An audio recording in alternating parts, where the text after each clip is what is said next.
All right, folks, we are back. It's the Alex Jones Show. I'm Jason Bermas sitting in. We're going to have Bob Dacy in studio in about 20 minutes. And we're going to have Bob Chapman on at the top of the next hour with Bob Dacy riding shotgun. We're going to take some more calls and then hit some more news.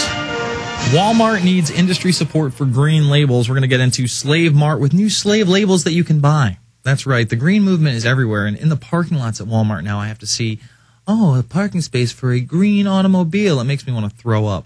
All right, let's go to Chris in Florida. Chris, you're on the line. Yes, sir. How you doing, Mr. Bermas? I'm a long-time, first-time. I bought the blue you guys, thin up or I go gold. I got to let you go. Your phone is just too bad, man. I'm sorry you held on for so long, but literally I heard every other word. I really apologize. Listen to the refeed. All right, let's go to D in Minnesota. D, you're on the line. Hi, Jason. I saw your film, Loose Change and Fabled Enemies. They were good. Oh, thank you. I did see that book that Holdren wrote. Mm-hmm. That scares the hell out of me. Oh, you're talking about the eugenics book, right? Where he's basically talking about geoengineering and population control and sustainability. They love that word, sustainability. Yeah. And, this guy they put out a press release because we have a large audience, and when we expose somebody like this, there's a new press release out there that Obama's science czar, and personally, I'm just disturbed at the perception that we're using the term czar all over the place now. Our science czar does not support coercive population control, spokesman says. However, who was it? One of Obama's other administrators is a member of the World Sustainable Society and calls for global governance. Gordon Brown is another member of this. It really seems like he's stacking up his administration for people who are pro-population control. I mean, you look at Catherine Sebelius, and she's one of these people that's been to Bilderberg the last couple of years, a total minion of the elites. Go ahead.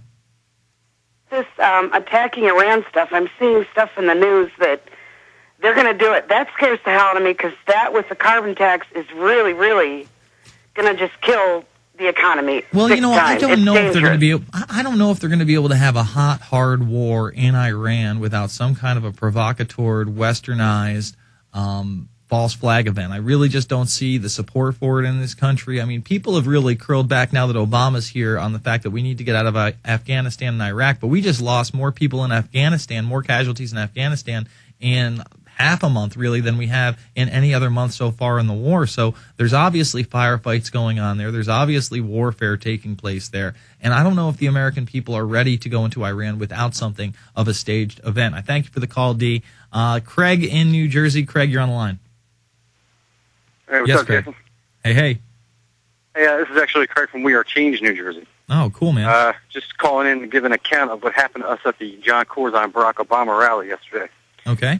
We had one of our members detained by New Jersey State Police for handing out DVDs. What DVDs were you handing out? Obama Deception, I hope? We put together a double disc of Endgame and the Obama Deception. Excellent. On one DVD. And this we had had to about be 400 detained by copies to police. hand out. And he got grabbed up and escorted to his car. Before he got out, probably, I'd say 30 or 40 of them. Mm-hmm. And he was escorted off the property, and they tried to ram his car. And did they end up charging him with anything? No, he was free to go. But, he's a younger kid, so he was kind of totally taken aback and intimidated by the whole situation. So, he was a teenager or in his early 20s, and they decided to pick him out of the crowd of people that were handing out DVDs to try to make a point, and then they detained him illegally. But they ended up letting him go in the long run. They didn't like what he was doing. Yeah, and what happened was there was probably, I'd say, 30 or 40 people that showed up to protest, mm-hmm. and we were kind of cordoned off into a little free speech zone, well away from any crowds. We had our own dedicated unit of the New Jersey State Police. Well, sir, you're just lucky that you didn't get tased in the mouth or shot in the face, because that's the kind of country we live in, where the law enforcement are the authorities, they are the lords, they are the gods. They make split decisions when people like yourself try to go against the status quo. I mean, you're challenging Obama, sir, and if you don't like that little free speech area, you won't get none. We can just take you down to the jailhouse, and that's what they told your friend. We had our video cameras, which is, in my opinion, the best weapon against tyranny ever. Absolutely. Has it been posted on YouTube yet? What's that? Has it been posted on YouTube yet? We should have it up by tonight or tomorrow morning. We have some issues with video transfer. All right. Well, as soon as you do, send it over to Jason at Jason at loosechange91.com or Rob D at why am I saying that? At Infowars.com, and get it out to us. I'll play it on the Sunday show. I'm going to be sitting in for Alex for an hour and 15 minutes before I take off for my trip. I thank you for the call, man. Let's go to Dave in Oklahoma. Dave, you're on the line. Hey, Dave. Hey, Jason. Just wanted to let you know, Prison Planet member, and certainly appreciate the great job that you and Alex are doing. I have a couple things I wanted to talk to you about. Mm-hmm. The first thing, the eugenics movement. Mm-hmm. I'm real concerned about this swine flu vaccination that they keep talking about.